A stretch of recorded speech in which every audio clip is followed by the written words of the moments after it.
You know how a typical day unfolds for a stay-at-home husband in Japan with 4 wives and 2 girlfriends? He doesn't work and relies on his women to support him. At 35 years old, Watanabe has 4 wives.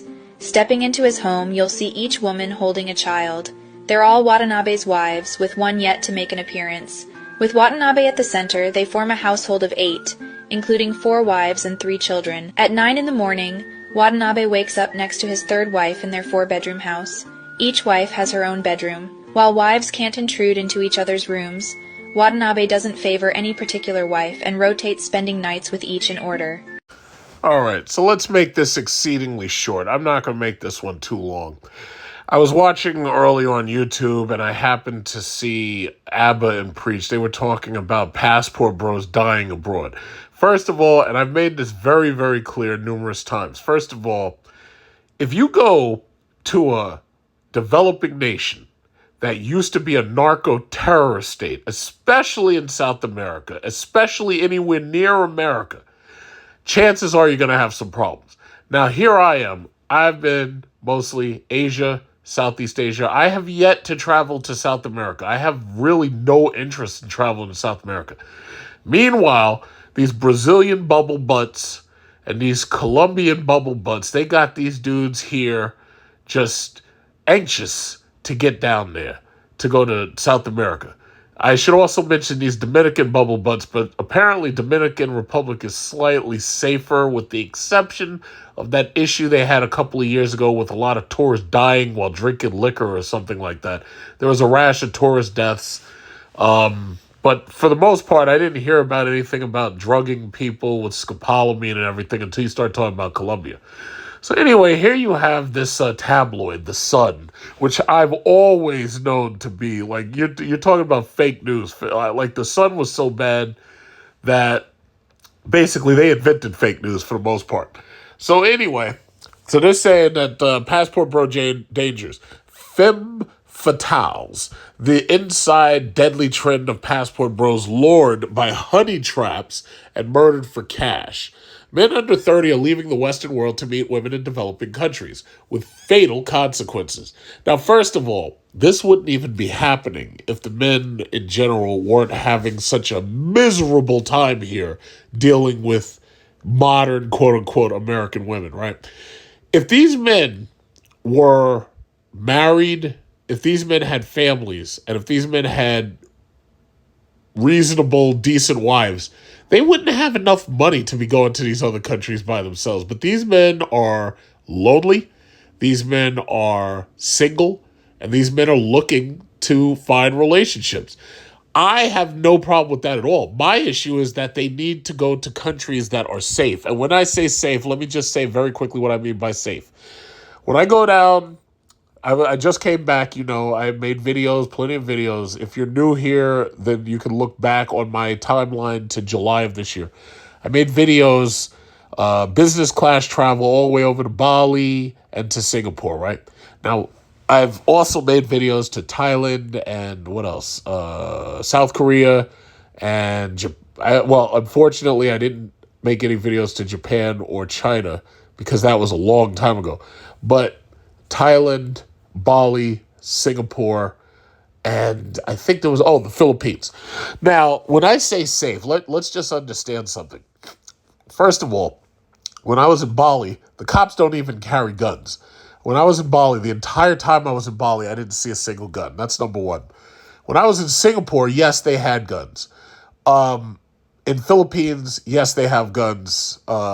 They have private guards just about everywhere, and there are guns. Part of it is because of fears of terrorism, and also part of it is because they deal too closely with America. You see, if you go to any of the countries that China has had a major hand in, chances are they're probably not going to have too many weapons. You go to Vietnam, for example, or Cambodia, you're not going to see as many guns as you see if you go to Philippines. But the issue is, when I say safe, understand something. For the most part, they ain't going to touch a hair on your head if you're a tourist. That whole bullshit about trying to kidnap you and call your family and get money out of them, that happens when you go to Colombia, and that happens when you go to certain parts of South America. There was a Staten Island black man, I believe he went to, I believe it was Chile or Peru. I think it was Chile. But he was from Staten Island. So he went down to South America. He was just standing around, just taking pictures, not messing with anybody, not messing with women. He was just taking pictures. And apparently there was like a drug den or something, and they didn't like it. So they just came out, killed him, and took his camera and destroyed it or something. First of all, in these other countries, you go to Southeast Asia, you go to parts of Asia, they execute people for drugs over there. They don't play those games. Where they exercise complete and totalitarian control over their people, those are the places I'm willing to go for vacation. Because I already know they ain't going to touch me. Because them doing anything to me is a death sentence for them. So on top of that, I don't have to worry about any of them trying to say drug me or anything like that. Because if they have drugs like that, and they were to risk getting caught with drugs like that, if they get caught with drugs like that, that's a death sentence for them. Thailand, when you come to Thailand, they got signs, and it says drugs equals death. They don't play. They're not playing down there. See, only here in America do you got to worry about people. You hear in the New York subway, you got to worry about somebody pushing you in front of a train, or you got to worry about somebody robbing you for your watch, or robbing you for your car. You only got to worry about that shit here. Those countries over there, oh, snap. South Korea, Japan, for example, their death penalty, they put you in death row, and they don't even tell you when you're going to go. They let you live every single day as if it's your last, but you have no idea when that guy's finally going to walk into your cell and pull you out and say, yeah, this is it, buddy. And you have no idea. China, you doing drugs? Oh, you selling drugs over in China? Oh, you killing tourists over in China? Yeah, China take your ass out into a field with the soldiers. They got these soldiers. They got cheap uniforms, but they got AK-47s, Chinese-made AK-47s. They put that thing in the back of your head. Boosh! Then they send your family the bill for the bullet. They ain't playing over there. So this whole thing about passport bros not being safe, no. If you go to countries that were narco-terrorist states in the 80s, that Reagan told us about, Reagan said, don't do drugs, and he said, don't go there. And then we were at war with these people, and you're going there, and you're looking for chicks? No. If you go there, you're not safe. Now, some of you, I've been there numerous times. It's safe. Well, yeah, the other ones who are waking up scopolamine and their wallet's missing and their pants are down and they're bleeding, it's like they ain't feeling so safe. What I'm saying is only go to totalitarian countries where the people have virtually no rights to carry weapons or drugs. And those are the places you'll be safe. When I was in Bali, let me tell you something, I traveled all over that place. Didn't have to worry about nothing. I could, at 5 a.m., 10 p.m., it didn't matter. Didn't have to worry about nothing. And as I'm here right now, talking about it, how safe it was. Even when I was in the Philippines. I mean, the Philippines has some issues, but for the most part, if you're just a tourist and you're not doing anything stupid, because you got to understand, these Australians, for example, some of these people, these Australians, these Europeans, they go to these countries doing shit. And when I say doing shit, some of them try to do drugs, bring drugs. Some of these people try to sleep with people's wives. Some of these people try to mess with people and fight their husbands and stuff like that. Yeah, every now and then a tourist gets waxed, but a lot of the time it's really their fault. But what I'm saying is, if you're just going there and you're not bothering nobody, for the most part, the people are very nice. They look out for you. You ain't got to worry about nothing. But if you go to these freaking narco-terrorist states, yeah, you got to worry. So anyway, very, very quickly, it says they call themselves the Passport Bros, a controversial movement. It's not controversial. It's nothing controversial about men making choices to get their passports and go abroad. There ain't nothing controversial about that at all. So anyway, made up of thousands of men discontent with their lives in the West. They're not discontent with their lives. They're discontent with the women here. Now, there are some passport bros who, for the most part, some of them do go abroad looking for a different culture or a different way of life. Some of them don't like the cost of living And they say, yeah, you know what? I'd rather go abroad. I'd rather do my cybersecurity abroad where it's cheaper to live. There are some men who want to retire abroad because their pension goes a long way. I've said this many times. If you're in Philippines, Vietnam, Cambodia, Laos, you're in any of those countries, the average person down there only makes less than $10,000 US a year. Let's say you have a pension, 40,000, 50,000, 60,000. You go to one of those countries, you're basically living like a king. You can go into their stores, there's nothing you can't afford. You can buy anything you want. You can have a $500 condo with a pool. Every month, $500. What you multiply that in an entire year, you would spend far less money than you would spend here in America. Obviously, $500 a month is your freaking rent. And I've also noticed a lot of these passport cis women are going abroad and they're seeing how cheap it is to live. A lot of these women are going to South Korea. A lot of these women are going to Japan. And they're seeing, it's cheap to live over here. And I could get a job. I could be an English teacher, whatever it is. And they're seeing it too. But the thing about it is men are going abroad because for whatever, either it's because they may have gotten screwed in a divorce here, or they're sick and tired of being here and they're tired of being miserable, and they just go there and they have a better time. But anyway, there's nothing controversial about that. It says one with flashy penthouses and women on tap. Yes, there are women on tap. Absolutely. There are women who are not obese. Most of the women are healthy because all they eat is rice and fresh vegetables and fresh fruits. And even the chunky women, those women are they're beautiful because they're like regular women over there, but they have a little extra weight to them. So if you like them big, they got a couple of big ones over there. And the big ones, nobody talks to them because the men over there refuse to date you if you're over 25 or if you're over 27. They call you Christmas cake. They call you leftover cake. They call you shun yu. They refuse to date you. So there are plenty of women over there who may be young, maybe they're a little porky, but the thing about it is you can talk to them and they absolutely accept your advances because there's nobody else over there talking to them. There's women who are thin. There are women who are regular. And the men don't talk to them because maybe they're a little too old. Maybe the women turn 28. The guys don't talk to them because they're Christmas cake. Those women absolutely love being advanced on. Why do you think these men are getting their passports and going over there? It's because they have a way better selection. The numbers are on our side. There's only 350 million men.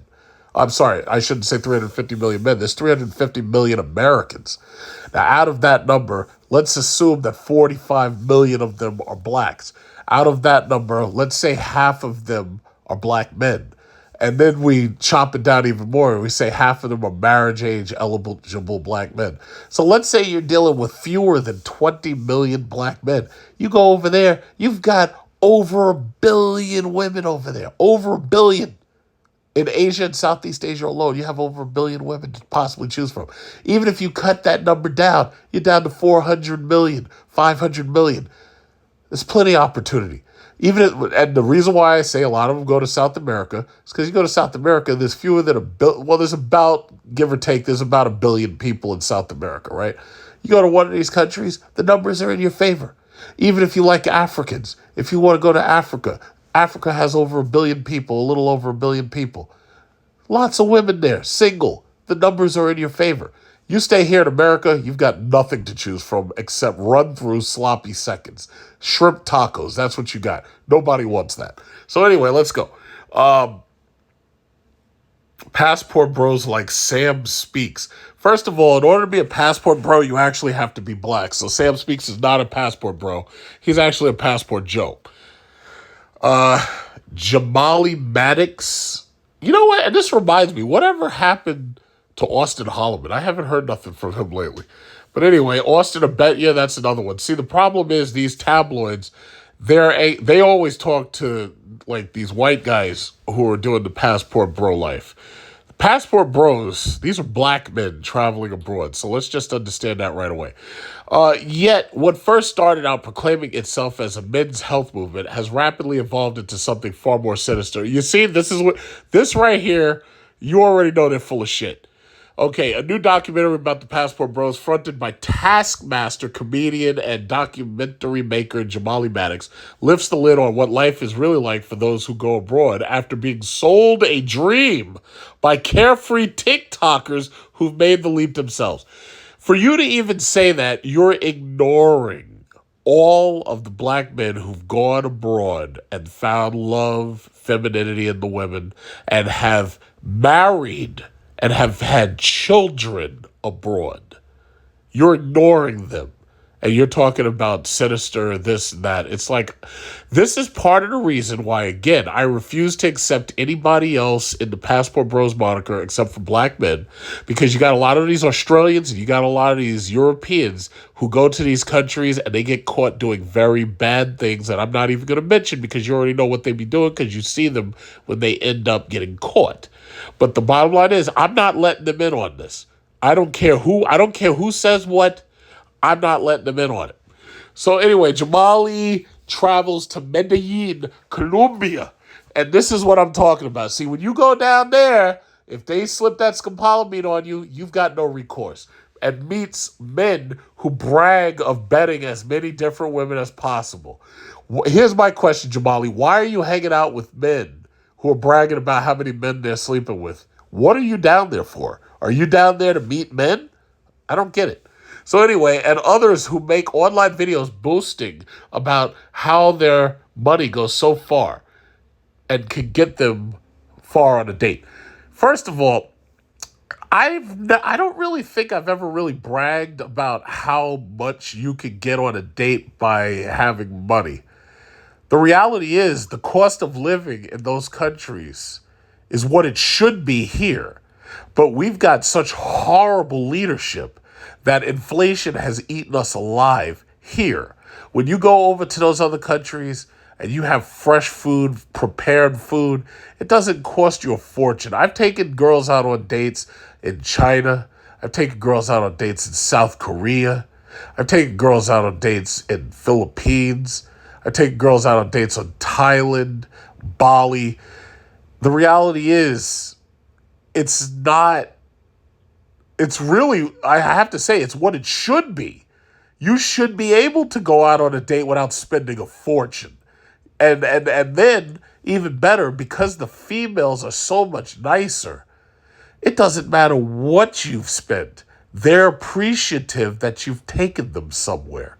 And a lot of times, especially if you're dating a foreign woman, she'll pick a place and she'll say, oh, I know a nice place we could go. And I've never actually seen one of these women try to rip me off and say, yeah, there's a nice restaurant I want to go to, but I couldn't afford to go to, so I'm going to use his money to go there. I've never actually experienced that. In fact, one of the times when I was in China and I took this girl out on a date, I wanted to go to the expensive restaurant because I just wanted to see what it was like. I'll never forget Jin Mao Tower, right next to the Oriental Pudong Oriental Pearl Tower, right? I wanted to go there. She was happy going to regular places. And a couple of times, she offered to pay. And I was like, no, that's okay. I'll pay. And she appreciated it. I'm not going to tell you how she appreciated it because I'd rather not get a flag. But understand something. It's like there's some places where you go, especially if you're here in America, where the women will take you for everything you're worth. Oh, you want to go to out to eat? And she'll pick the most expensive possible place you could go. But that happens here. When you go abroad, even if she did pick the most expensive place to go, what's it going to cost you? About $20? $30 tops, maybe? It's actually nicer to date abroad. And then it's just a nicer environment. It's just a nicer feeling. It's hard for you to know unless you've actually done it, but I've done it so many times until I could just honestly say it's just so much nicer. It says the men, often under the age of 30 and from America, say they want a more traditional girl than those that they've experienced in the West. When they say they want a more traditional girl, that's like a code word that says, I don't want a girl who's been run through by everybody on this block and has done a number of trades. I'm not interested in having very high body counts. Now, the women will come back and they will try to shame you and they will say, oh, you're being insecure. Well, if you're calling me insecure because it's too much for me to ask that my girlfriend hasn't been in gangbangs or my wife, doesn't have another man's kids. If you're telling me that that makes me insecure, well, then I guess I'm just going to have to own it. Next. Okay, keep on going. It says the ones they meet are happy to cook, clean, and romance them in return for being paid for. Many of them meet over online dating apps, while others meet on the streets or in clubs. For some, in search of casual sex or easy hookups, it's becoming increasingly dangerous. Now, I'm not going to pretend that some of these dudes aren't interested in casual sex and easy hookups. The dudes who go overseas and they're using these dating apps and they're hooking up on Tinder and this, that, and other, you guys are setting yourselves up. I'll just say it just like that. The women on these dating, and I've said this before, I don't use dating apps. I will never use dating apps. The women who are on these dating apps are practicing hypergamy because what they're doing is they're filtering out everybody else, and they're not meeting the men naturally, but they're filtering you out, and they're meeting only what they're interested in meeting. That right there is the height of hypergamy. But here's the trick. Hypergamy for them doesn't work because even the medical scientists who've done studies, the psychologists, they've done studies, they say, there's a new study, and they're talking about the fact that they're saying that women are likely to want to cheat on whoever they're with. Doesn't matter if it's a husband, boyfriend, whatever. They're likely to want to cheat on you between the first and the fourth year of marriage. So even if you're an alpha male, or you call yourself alpha male, because most of the dudes who use that term, they're using it incorrectly. But it doesn't matter to them. They get bored and they just want to go out and screw somebody else. In my opinion, most of them are like Xerox machines. It's like, okay, you give me one set of DNA to copy, and then after I'm bored with you, I'll go get another DNA set to copy while I still have copies left. Because you got to understand, a Xerox machine runs out of the ability to copy. Eventually, you run out of ink. You run out of your toner cartridge or whatever it is that allows you to copy. So they're trying to get as many copies in as they possibly can. If they get tired of copying you, they're going to copy somebody else. Now, if you want to call men insecure for not wanting their copy machine to be used by the third guy on the third floor, well, you could just say it, but we're just going to have to own it. I'm sorry. So anyway, Death Trap. This January, the U.S. Embassy in Bogota issued a warning to tourists after 8 suspicious deaths of U.S. citizens in the space of just 2 months in 2023. Several of the deaths pointed to possible drugging and overdose, and others involved the use of online dating apps. Again, I don't use those. In shocking scenes, Jamali meets 2 women who drug and rob unsuspecting Western men like the passport bros for a living. Now notice they say like the passport bros. So that means that these women are professionals and they do this to whoever they can get to do it. They'll do it to locals if they can get away with it just as quickly as they'll do it to an unsuspecting foreigner. Here's a picture. And they got a bunch of pictures in here too. But it says, these are pictures of the women. So she's got the blue bandana on, so she must be a Crip. And it says, the women confessed to leaving a man for dead after he got a heart attack. Damn. And then this one must be a blood. And it says, they use the deadly drug scopolamine to make their victims unconscious. Now, once again, I'm going to say this. When I go to Asia, let me tell you something. First of all, they wouldn't even be able to get scopolamine. Secondly, if they got caught with it, or if they did something like this, and they got caught with it, because here's the thing. When you go to Asia, they got cameras everywhere. You go to Bali, you go to Thailand, they got cameras everywhere. If you're with a chick, chances are the people at your hotel know who it is, or the people at your hotel have pictures of her, video of her entering and leaving your hotel room. Let me tell you something.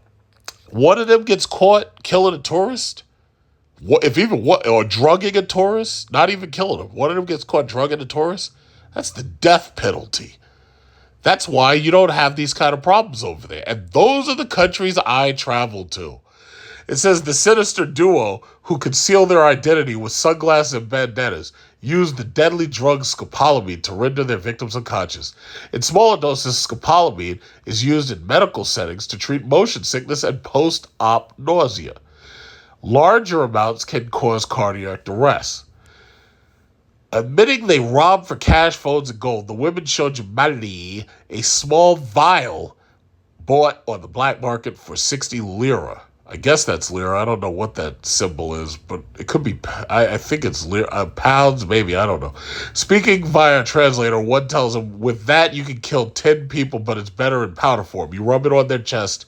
If we gave it to you, you'd be asleep for 3 days. Shit. They rub it on your chest. That's like Vicks Vapor Rub. That's some scary ass shit. So one of the women then chillingly reveals that she killed a man in Bugatti before fleeing the murder scene. Speaking about the night she preyed on the unsuspecting victim in a club, she recalls a man came out and he had a lot of money. That's another thing. These I don't know what it is with these dudes.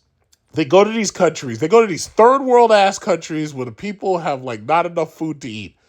They got chains, gold watches. They got money. They got all this cash money.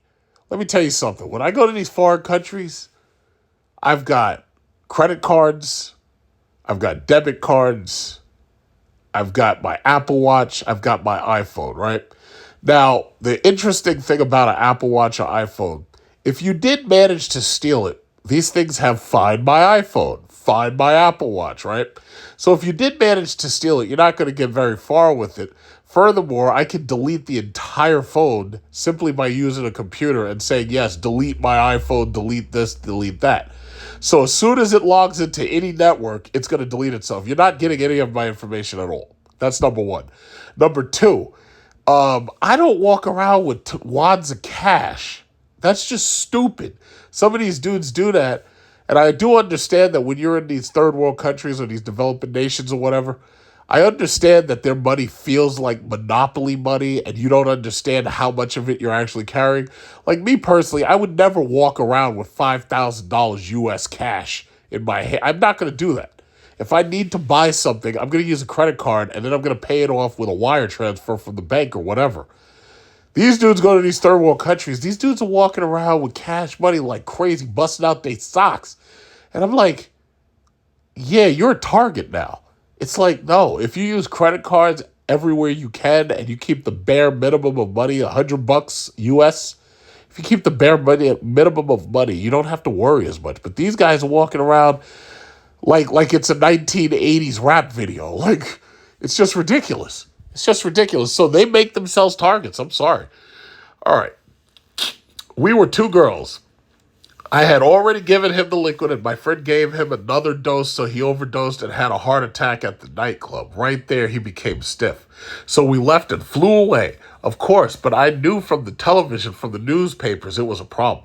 Justifying her crime, she says, I know it's bad, but it's my job. We all have to survive. I have children to look after.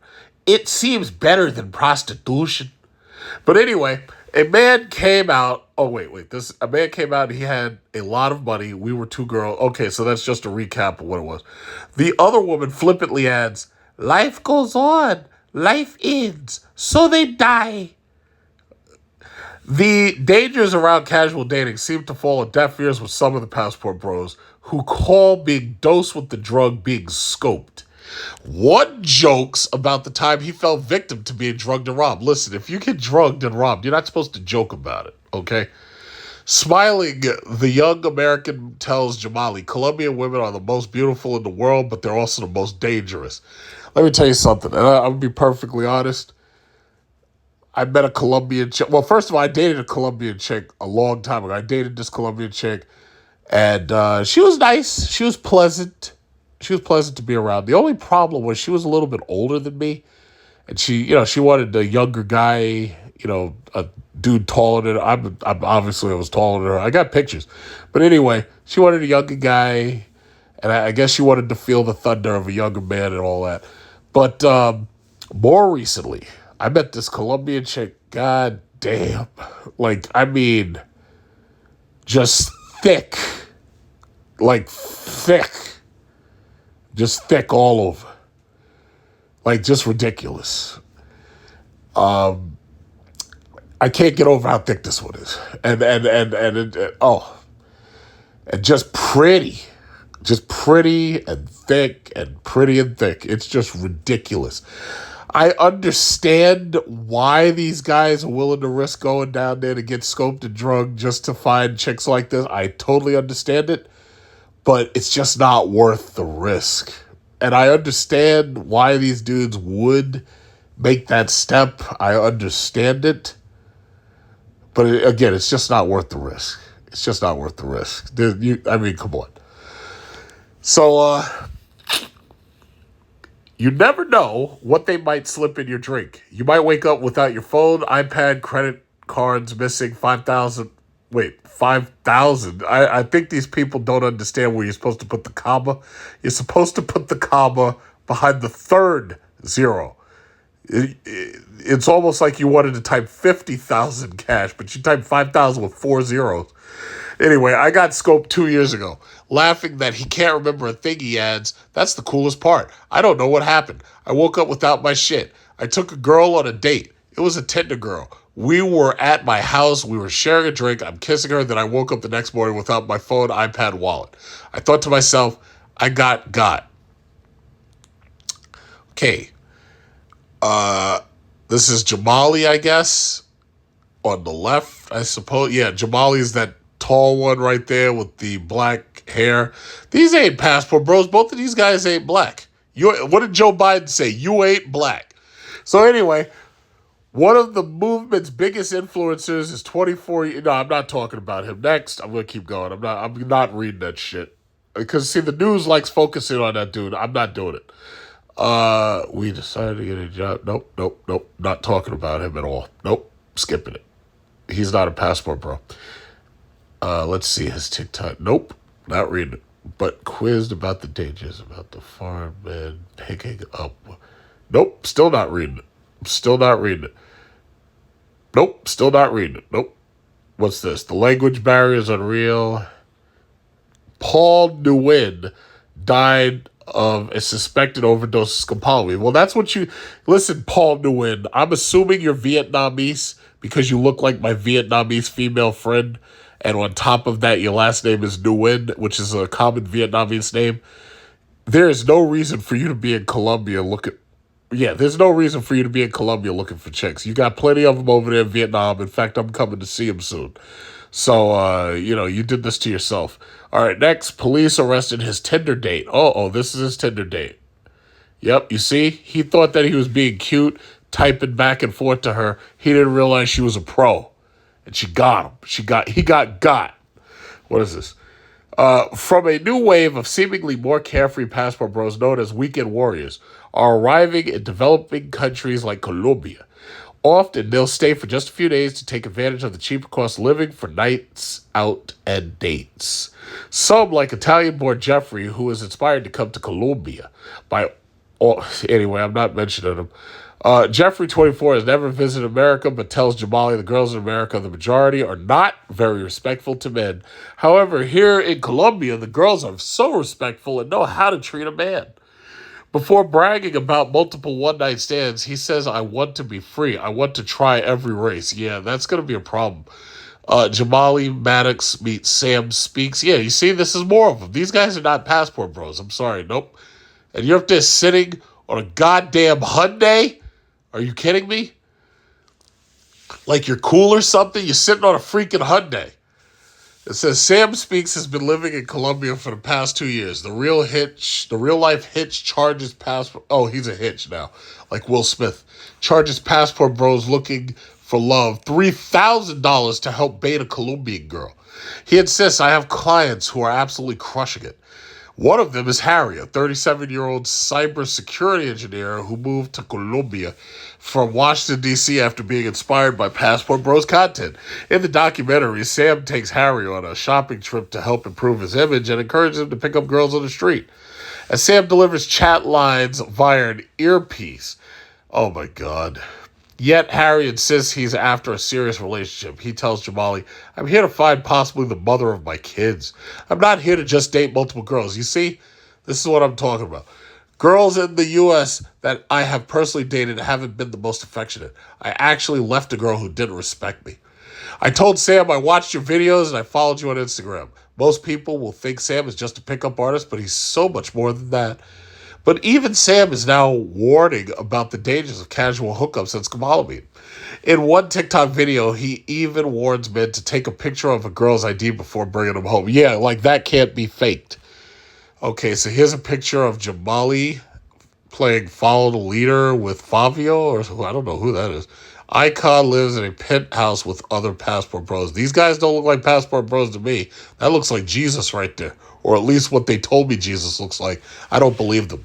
So anyway, crime in Colombia. For decades, Colombia has struggled with violent crime. Violent crime, especially homicides, remain a major issue, with drug trafficking and organized crime driving much of the violence. Colombia is home to powerful criminal organizations like Clan del Golfo and dissident groups from the former FARC guerrillas, which engage in narco trafficking, extortion, and illegal mining. Illegal. What are they mining, though? What are they mining? Gold? Like what? What are they mining? Coal? Anyway, kidnappings, once rampant during the height of the guerrilla wars, have diminished but still occur, especially in rural areas. Urban areas face high rates of theft, armed robbery, and assaults, making petty crime another widespread concern. Last year, 13,432 homicides were recorded by Colombia's national police. In the city of Medellin, over 80 foreigners have died in suspicious circumstances in the last 3 years. Last year, 39 tourists died in the city alone, half of them Americans. Almost all of the victims were men and were often last seen in their way to meet women for dates. Jamali meets long-haired Passport Bro member Icon who lives in a penthouse with other Passport Bros, blah, blah, blah. Okay, let me keep going. He says, I've been with my girlfriend for a year. She can cook, she can dance, she's amazing. I found in America, I'd take out girls, spend $1,000 on them. I'd get a hug, and then I'd go home. In the stock market, we call that a bad investment. Yeah, fuck. How the hell do you spend $1,000 on them and then just go home? Like that doesn't even make sense. Like many Passport Bros, Icon has had bad dating experience in the past. He and his partner seem happy. The concern is that the movement is attracting some who are misogynist and others who don't seem to care about the dangers. Well, first of all, calling these guys misogynists, you have no evidence of that. That's number one. But you'd have to be a pretty stupid misogynist to ignore the dangers. I don't really consider that a misogynist at all. That's more like shit. You're more like a masochist at that point.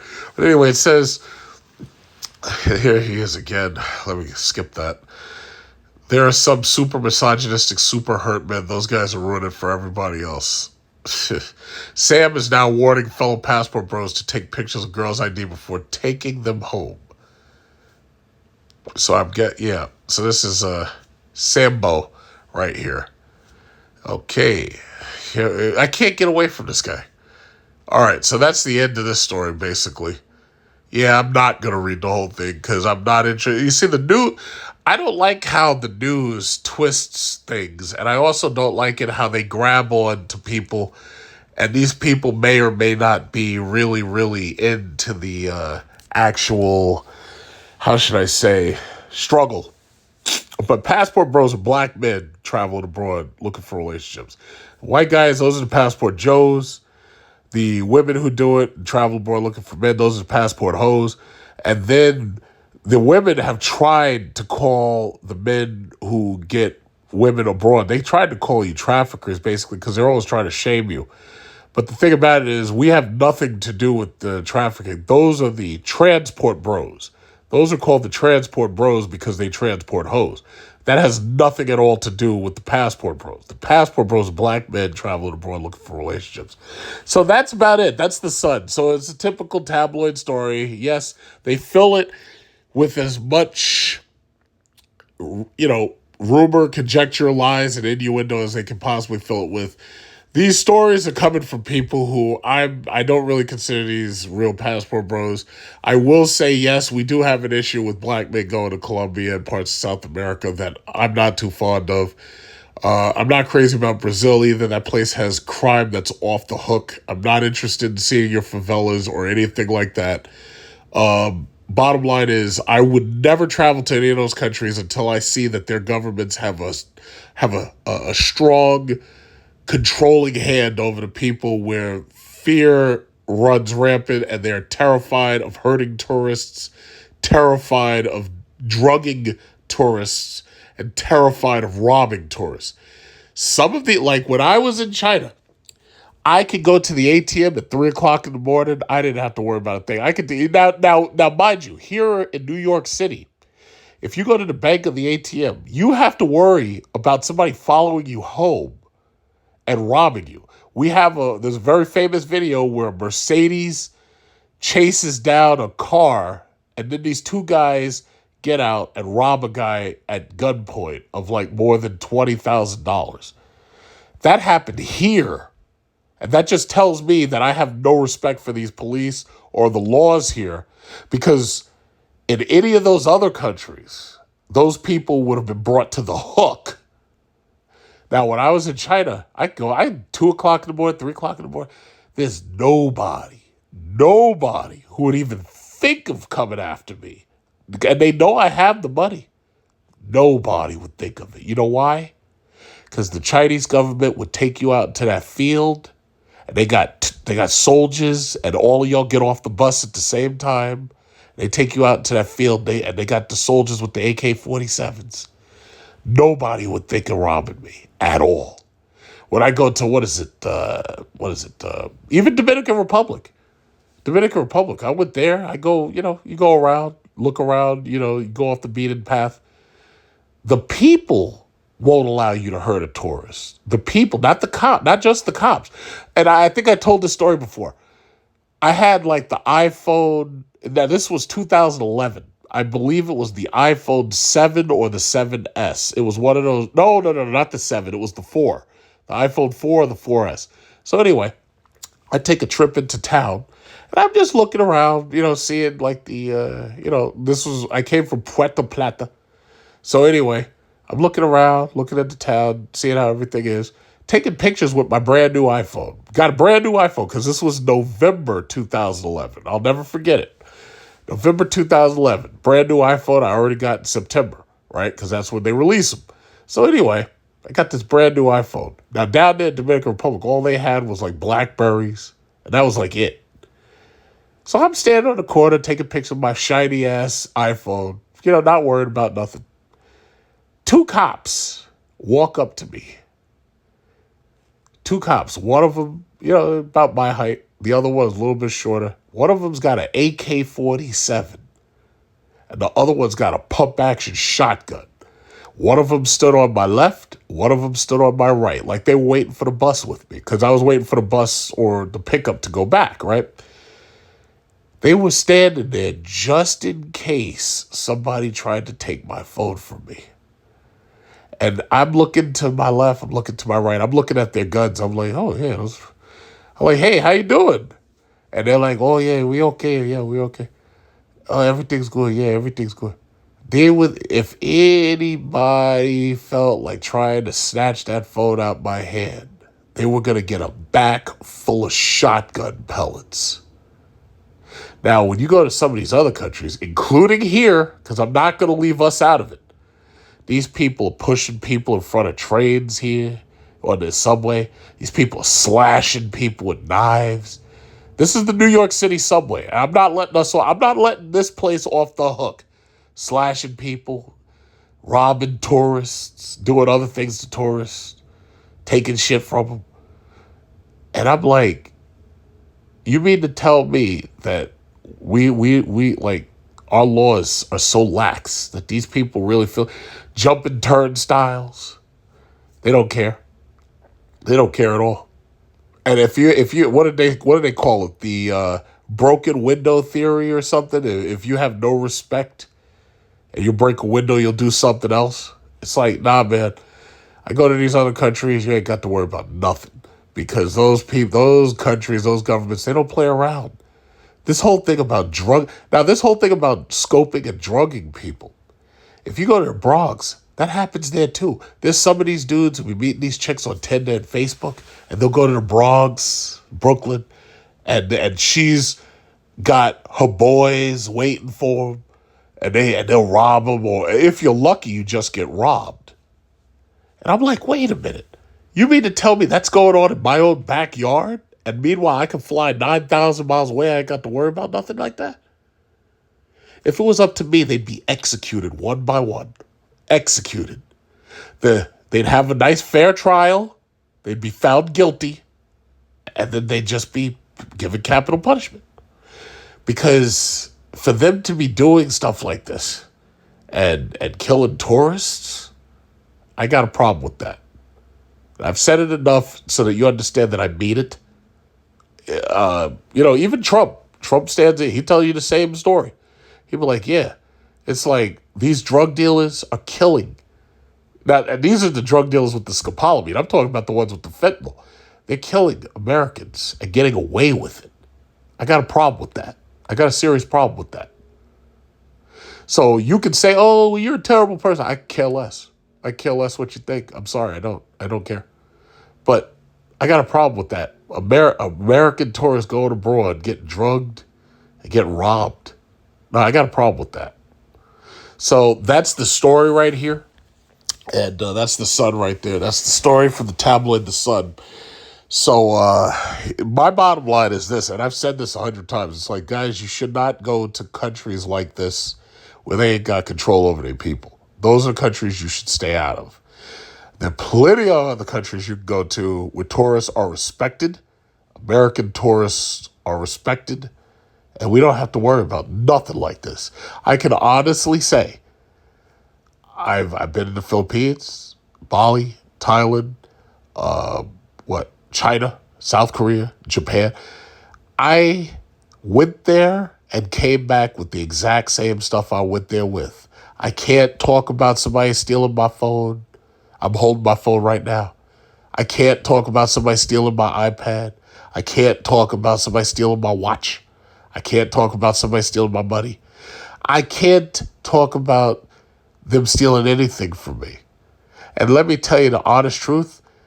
It's like when I Filipino girlfriend, whatever, wherever I was, Chinese girlfriend, she's sleeping there. I'm sleeping there. I put my phone down. I put my wallet down. I put I wear an Apple Watch. I don't really wear like a gold watch or nothing, but I put all my stuff right down. I didn't even think twice about it. I left my laptop. Got a gaming laptop, Alienware. Had another one. What was this thing?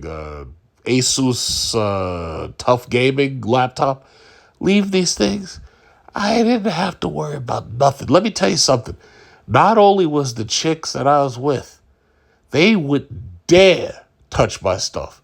But on top of that, the cleaning lady, I leave my stuff right there.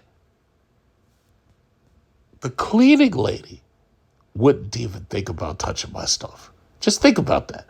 You go to some of these countries you go to, you can't leave nothing. And I've been to countries where they got safes. They give you a safe in the room. Guess what? You know how many times I've used my safe?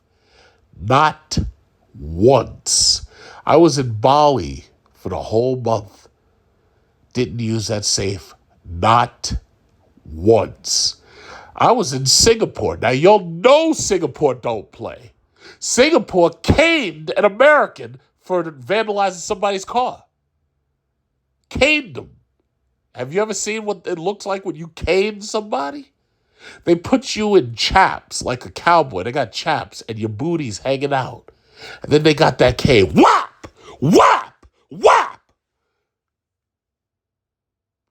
You ain't got to worry. Let me tell you something. When I was in Singapore, everybody was so nice. Everybody was so friendly. If I needed anything, all I had to do was ask. Everybody was so friendly and nice.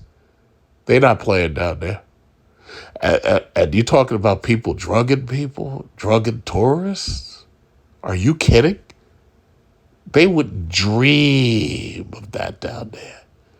In Thailand, they wouldn't dream of that down there. They wouldn't dream of it.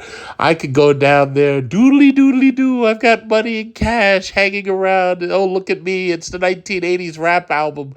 Look at me. I've got a clock watch that's made of gold. Look at me. Look at me. I've got gold money and cash. Those people would dream of putting their hands on you. Because you know why? Because their governments don't play. And that's the story.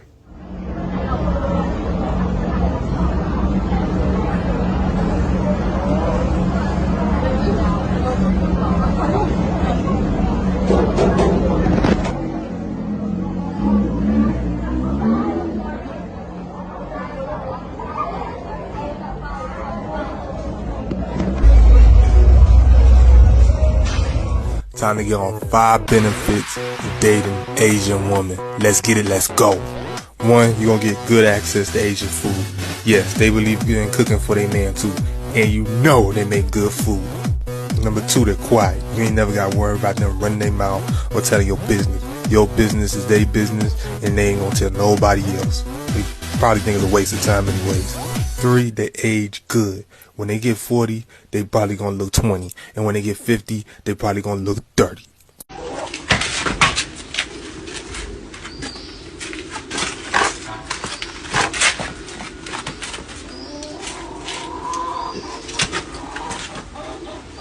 Number 4, most of them are pretty healthy. I don't know if you noticed, you don't hear them on the statistics for having a lot of health problems.